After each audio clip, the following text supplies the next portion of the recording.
राज्यभरातील 3,369 ग्रामपंचायतींसाठी आज मतदान होत आहे, तर 2,950 सदस्य पदांच्या 130 सरपंचांच्या रिक्त पदांच्या पोटनिवडणुकाही आजच होत आहेत। सकाळी 7:30 वाजल्यापासून संध्याकाळी 5:30 वाजेपर्यंत मतदान होईल, तर मतमोजणी उद्या होणार आहे। मात्र गडचिरोली आणि गोंदिया या नक्षलग्रस्त भागामध्ये सकाळी 7:30 ते दुपारी 3 वाजेपर्यंतच मतदानाची वेळ असेल। गडचिरोली आणि गोंदिया या नक्षलग्रस्त भागात 7 नोव्हेंबर 2023 रोजी मतमोजणी होईल। राज्यामध्ये महापालिका निवडणुका रखडल्यात, मात्र आगामी लोकसभा आणि त्यानंतर होणाऱ्या विधानसभा निवडणुकांच्या निमित्तानं यावेळी जनतेचा कौल नेमका कोणाकडे हे या निवडणुकांच्या माध्यमातून आजमावता येणार आहे। त्यामुळे या निवडणुकांना महत्त्व प्राप्त होत आहे।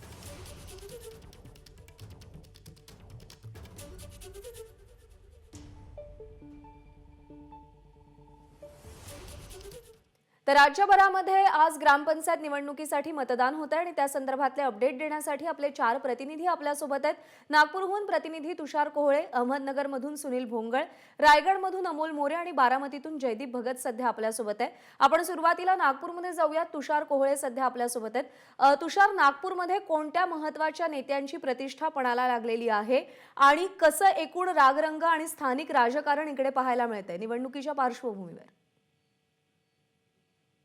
प्रज्ञा, सर्व राज्याचं लक्ष नागपूरच्या ग्रामपंचायतच्या निवडणुकीकडे असणार आहे, कारण की भाजपचे 2 मातब्बर नेते केंद्रीय मंत्री नितीन गडकरी आणि उपमुख्यमंत्री देवेंद्र फडणवीस हे नागपूर जिल्ह्यात येतात।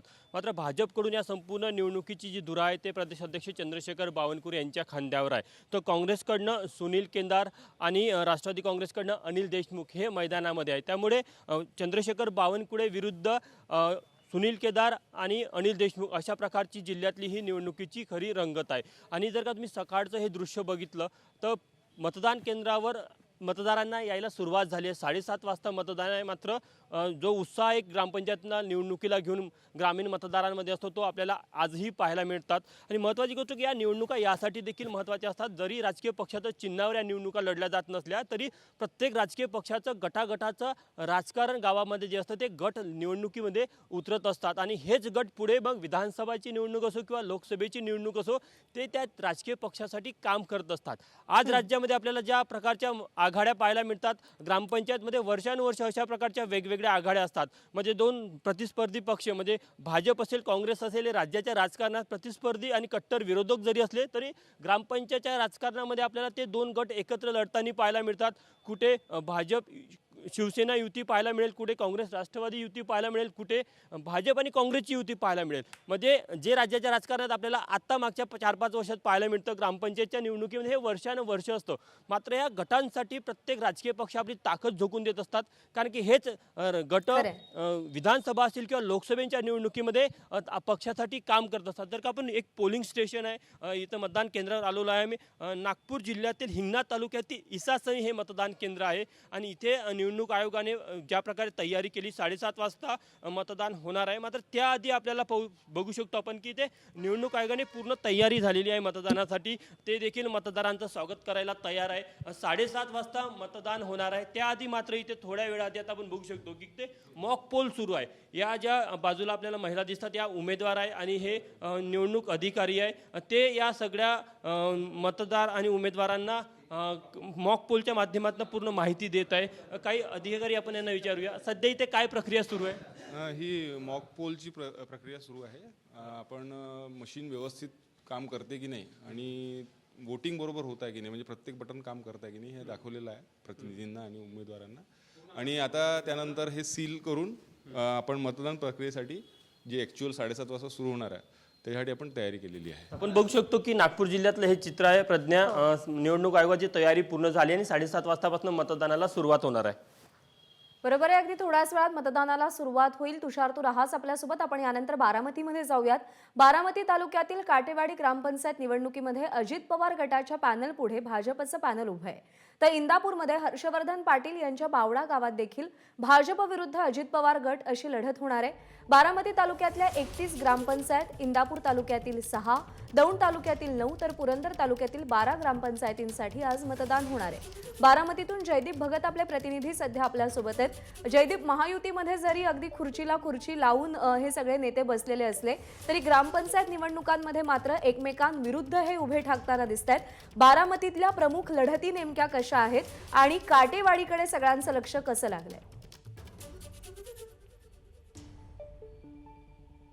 7 वाजता मतदानाला सुरुवात होणार आहे, परंतु बारामतीचा जर विचार केला तरी राज्यात भाजप आणि अजित पवार गट एकत्र सत्तेमध्ये असला तरी या ठिकाणी मुख्य लढत जी होणार आहे ती बारामती अजित पवार विरुद्ध भाजप अशी होणार आहे. या ठिकाणी सगळ्यांचं लक्ष लागलेलं आहे. तसंच इंदापूरमध्ये देखील माजी मंत्री हर्षवर्धन पाटील यांच्या बावड्या गावात देखील आज मतदान होते. सकाळी 7:30 वाजता मतदानाला सुरुवात होईल. मी सध्या काटेवाडीच्या शाळेमध्ये आहे. या ठिकाणी पुढच्या काही वेळामध्ये मतदानाला सुरुवात होईल, पण तत्पुरती या ठिकाणी ज्या महिला आहेत या काटेवाडीतल्या त्या या आरतीचं ताट घेऊन आलेले आहेत. आपण या महिलांशी बातचीत करूयात.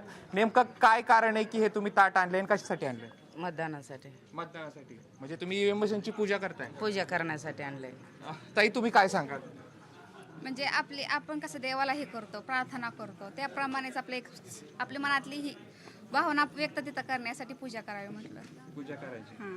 तर आपण बघू शकतो या ज्या महिला आहेत यांनी औक्षण करण्यासाठी ताट आणलेलं आहे. ईव्हीएम मशीनची पूजा आता या महिलांच्या हस्ते झाली आणि त्यानंतर पुन्हा एकदा आता दुसऱ्या ठिकाणी चाललेल्या आहेत पूजा करायला, दुसऱ्या वॉर्डमधल्या.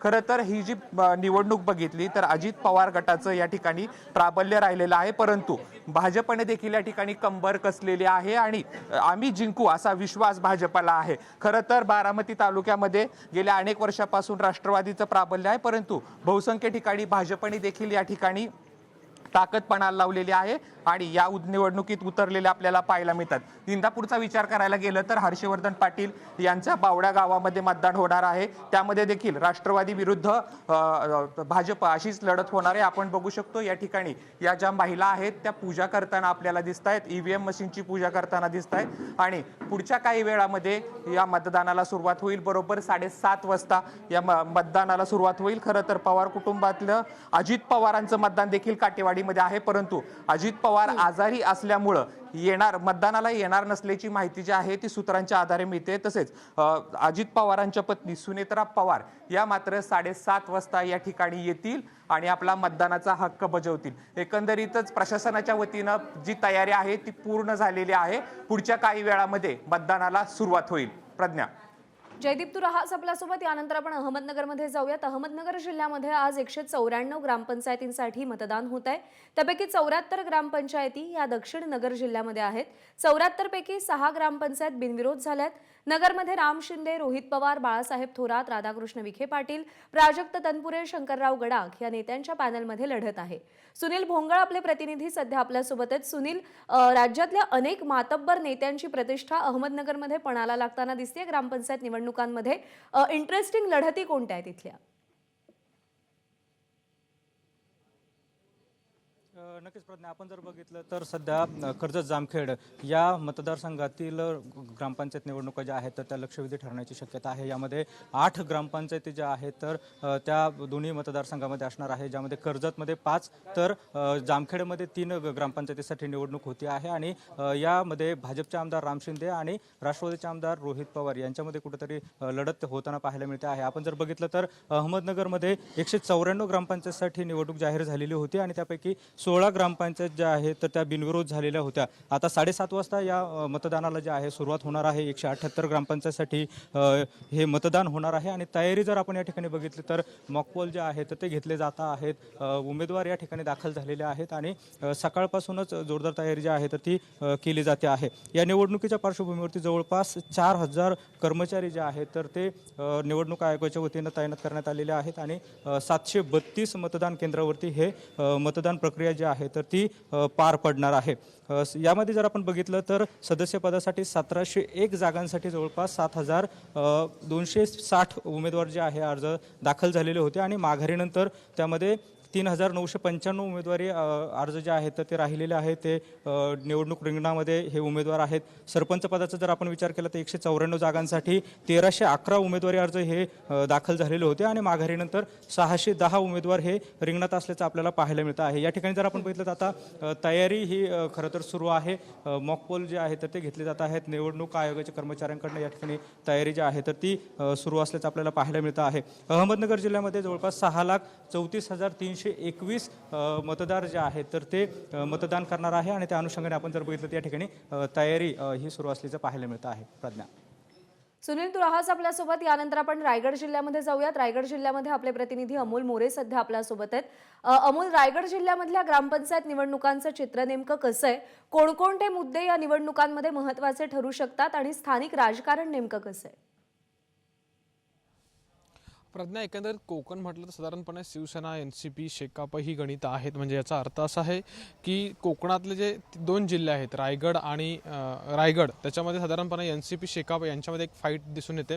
तर रत्नागिरी सिंधुदुर्गामध्ये शिवसेनेच्या एकंदरीत प्राबल्य दिसून येतं. पण मागच्या काही दिवसांमध्ये ज्या काही घडामोडी घडल्या त्यानंतर आता स्थानिक लेवलचा जो मूड आहे किंवा नूर आपण जो म्हणतो तो यातून कळणार आहे. चणेरा हे जे गाव आहे, सुनील तटकरे यांचं या ठिकाणी प्राबल्य आहे किंवा तटकरे फॅमिलीचं या ठिकाणी प्राबल्य आहे. त्या त्या मतदान केंद्रावरती मी आहे. अगदी पुढच्या काही वेळामध्ये या मतदार वोटिंगला सुरुवात होईल. काही कार्यकर्ते, अधिकारी जे आहेत या ठिकाणी दाखल झालेले आहेत आणि वोटिंग सुरू होईल. अर्थात तिथला जर एकंदरीत गणित पाहिलं आत्ताच्या घडीला आपण, तर जी काही राष्ट्रवादीमध्ये मोठी उलथापालथ झाली त्यानंतर आता एकंदरीत हा जो सुनील तटकरे जे आहेत, अजित तटकरे जे आहेत त्या कुठेतरी अजित पवार गटासोबत गेल्या आणि त्यामुळे आता इथं कुणाचं प्राबल्य राहणार हे पाहावं लागेल. इथल्या काही लोकांशी बोलल्यानंतर एक गणित कळलेलं आहे की स्थानिक लेवलला सुनील तटकरे यांचं प्राबल्य आहे. पण असं असलं तरी आता ही ग्रामपंचायत किंवा ज्या काही ग्रामपंचायती आहेत त्या नेमक्या कुणाकडे जातील हे पाहावं लागेल. शेकापची कामगिरी कशी राहील हे देखील बघावं लागेल, कारण की रायगडमध्ये शेकापचं देखील तितकंच महत्त्व आहे.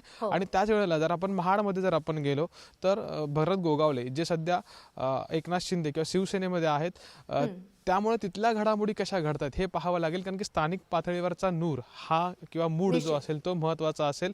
कारण की कुठंतरी कोकणात असं बोललं जातं की ह्या सगळ्या गोष्टींबद्दल चीड दिसून येते, राग दिसून येतो राजकारणाबद्दलचा, असं अनेक काही गोष्टी स्थानिक पातळीवरती लोकांशी बोलताना आपल्याला जाणून बरोबर, आणि येतात. त्याचेच पडसाद सध्याच्या या निवडणुकांमध्ये या मतदानावरती कसे उमटतात हे पाहावं लागेल. सुनील, जयदीप, तुषार आणि अमोल, तुमच्या चौघांचेही आभार ग्रामपंचायत निवडणुकांसंदर्भातले अपडेट्स आमच्यापर्यंत पोहोचवल्याबद्दल. ABP माझा, उघडा डोळे बघा नीट.